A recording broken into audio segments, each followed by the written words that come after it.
बिस्मिल्लाहिर्रहमानिर्रहीम अस्सलाम वालेकुम। Welcome to my channel. आज बकरा ईद के हवाले से एक और बहुत ही मज़ेदार सी रेसिपी मैं आप लोग के साथ शेयर कर रही हूँ। अब बकरा ईद में सिर्फ 10 या 11 दिन रह गए हैं और माशाल्लाह से मैंने बहुत सारी बकरा ईद की रेसिपीज़ आप लोगों के साथ शेयर की हैं अपने चैनल पर।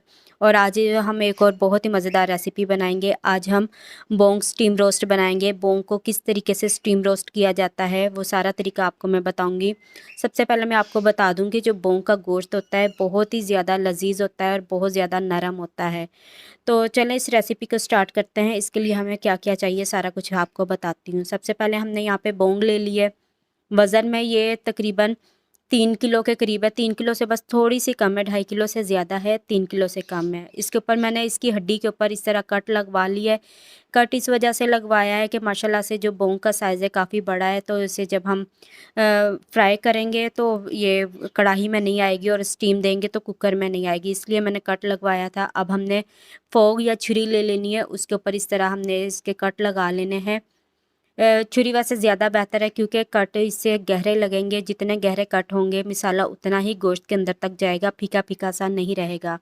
अच्छा, इसके ऊपर हमने सारे ये कट लगा लिए हैं। अब इसके ऊपर हमने 1 चम्मच के करीब नमक डाल देना है और नमक को आपने इस तरह फैलाकर हर तरफ लगा देना है। 4 चम्मच हमने इसके ऊपर सिरका डाल देना है। सिरके को भी हर जगह पे हमने लगा देना है और हाथ की मदद से इसके ऊपर खूब अच्छे तरीके से मसाज करनी है ताकि सिरका और नमक गोश्त के अंदर तक चला जाए। ये जो कट लगाए इनके अंदर भी चला जाए। 1 घंटे के लिए हम इसे रख देंगे ताकि ये दोनों चीज़ें अंदर तक गोश्त के चली जाए। जब हम इसे फ्राई करें तो ये फीका फीका सा ना लगे खाने में। तो यहाँ पे देखिए 1 घंटा हो चुका है। गोश्त का कलर भी थोड़ा सा चेंज हो गया और देखें इसमें से खून पानी भी निकलना शुरू हो गया है। अब हमने यहाँ पे कढ़ाई में ऑयल को गर्म होने के लिए रख दिया। जब ऑयल अच्छी तरह से गर्म हो जाएगा तो हमने बोंग को इसके अंदर डाल देना है। ये देखिए कढ़ाई का साइज़ वैसे माशाल्लाह काफ़ी बड़ा है, लेकिन ये बोंग का साइज़ भी काफ़ी बड़ा था, तो इसलिए इसमें नहीं आ रही थी, तो फोल्ड करके मैंने इसमें डाली है। हर तरफ से इसके ऊपर हमने गोल्डन कलर ले आना है। इस तरह बहुत ही आपने एहतियात से करना है क्योंकि ऑयल जो है काफ़ी उछलता है तो आपके ऊपर भी गिर सकता है, तो मैंने भी बहुत एहतियात से किया था। माशाल्लाह से बहुत प्यारा बोंग के ऊपर कलर आ गया है। अब इसे हमने निकाल लेना। आपने इसे बहुत ज़्यादा कुक नहीं करना है, सिर्फ जस्ट इसके ऊपर हमने कलर लेकर आना है। तो कलर माशाल्लाह से आ गया है। अब इसे हमने निकाल लेना है। एहतियात से निकालिएगा, वज़न इसका माशाल्लाह काफ़ी ज़्यादा है। तो इसे हमने एक बड़े बर्तन में निकाल लेना है और इसे ठंडा होने के लिए रख देना है। जब ये मुकम्मल ठंडा हो जाएगा तो फिर हम इसे मैरिनेट करेंगे। जब तक ये ठंडा हो रहा है तो हम इसके मिसाले तैयार कर लेते हैं जो कि हमने बोंग के ऊपर लगाने हैं। अच्छा, अभी हम इसे रख देते हैं। तो मिसालों में हमने जो जो चीज़ें ली है वो सारे मैं आपको बता देती हूँ। यहाँ पे हमने बाउल ले लिया है। बाउल के अंदर आधा चम्मच हमने लाल मिर्च का पाउडर डाल देना है। 2 चम्मच भर के धनिया पाउडर डाल देंगे और 1 चम्मच हमने इसमें मोटी कुटी हुई लाल मिर्च डाल देनी है। 1 चम्मच इसमें आपने अदरक का पाउडर डाल देना है और 1 चम्मच लहसुन का पाउडर डाल देना है। अगर अदरक और लहसुन का पाउडर नहीं है तो आप 1-1 चम्मच अदरक लहसुन का पेस्ट डाल सकते हैं। आधा चम्मच हल्दी डाल देंगे और उसके बाद आधा चम्मच हमने ज़ीरा डाल देना है। थोड़ी सी यहाँ पे मैंने अजवाइन ली है, 1 चम्मच का चौथा हिस्सा ये इसमें डालेंगे, इससे बहुत अच्छा टेस्ट आता है। और आधा चम्मच इसमें हमने कश्मीरी लाल मिर्च डाल देनी है। ये सिर्फ कलर के लिए होती है, अगर है तो डालें, नहीं है तो आप इसे स्किप कर सकते हैं। आधा चम्मच हमने इसमें गरम मसाला डाल देना है और अब इसमें 2 चम्मच हम भर के कचरी पाउडर डालेंगे। कचरी पाउडर गोश्त को गलाने के लिए होती है, इससे गोश्त बहुत अच्छे तरीके से गल जाता है। अब यहाँ पे आधा चम्मच हमने जायफल जवतरी का पाउडर ले लिया है। इससे बोंग के अंदर बहुत प्यारी सी खुशबू आएगी। और यहाँ पे हमने ले लिया है अब टिक्का मसाला आधा चम्मच और थोड़ा सा हमने इसमें फूड कलर डाल दिया है।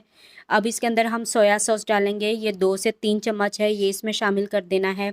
अब बारबेक्यू सॉस इसमें डालेंगे, अगर आपके पास है तो डालें, नहीं है तो आप इसकी जगह पे टमाटो केचप भी डाल सकते हैं।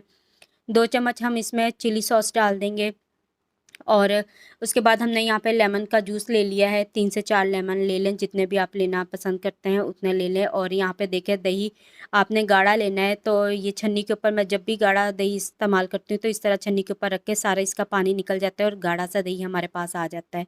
तो ये इसमें आधा कप के करीब हमने डाल देना है।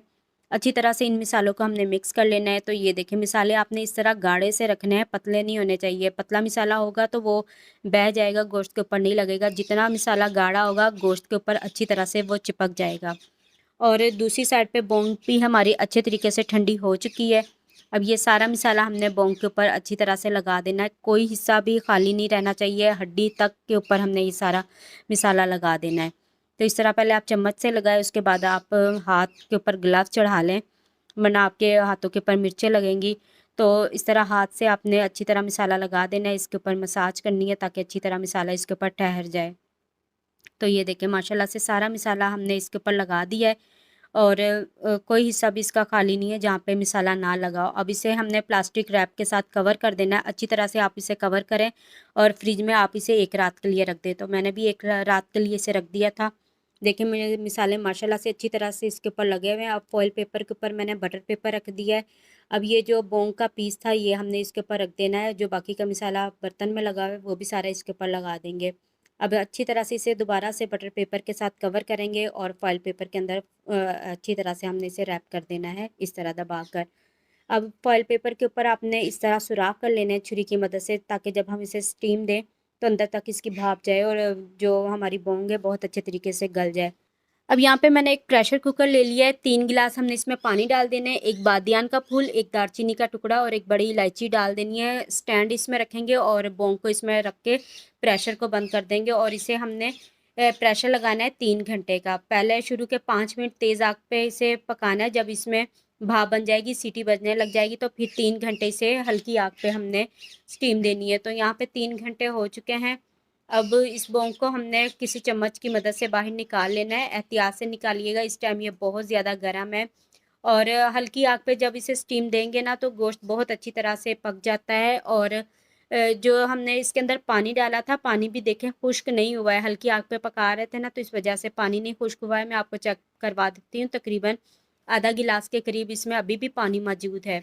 अच्छा, अब इसका हमने ये कवर हटा देना है, रैप इसे हटाएंगे और मैं फिर आपको दिखाती हूँ कि माशाल्लाह कितनी अच्छी तरह से बोंग हमारी स्टीम हो चुकी है और गोश्त भी बहुत अच्छे तरीके से गला है।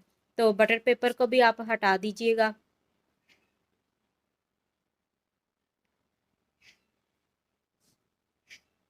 तो ये देखें माशाल्लाह से जो मिसाले अभी तक इसके ऊपर लगे हुए हैं और इनका जो टेस्ट है गोश्त के अंदर तक जा चुका है और बहुत प्यारी इसमें से खुशबू आ रही है। बहुत ज़्यादा इस टाइम गर्म भी है, तो फोक की मदद से मैं इसे आपको तोड़ के दिखा रही हूँ। तो बहुत अच्छे तरीके से ये गला हुआ है, बहुत ही खाने में टेस्टी है। तो अभी मैं आपको तोड़ कर दिखाती हूँ।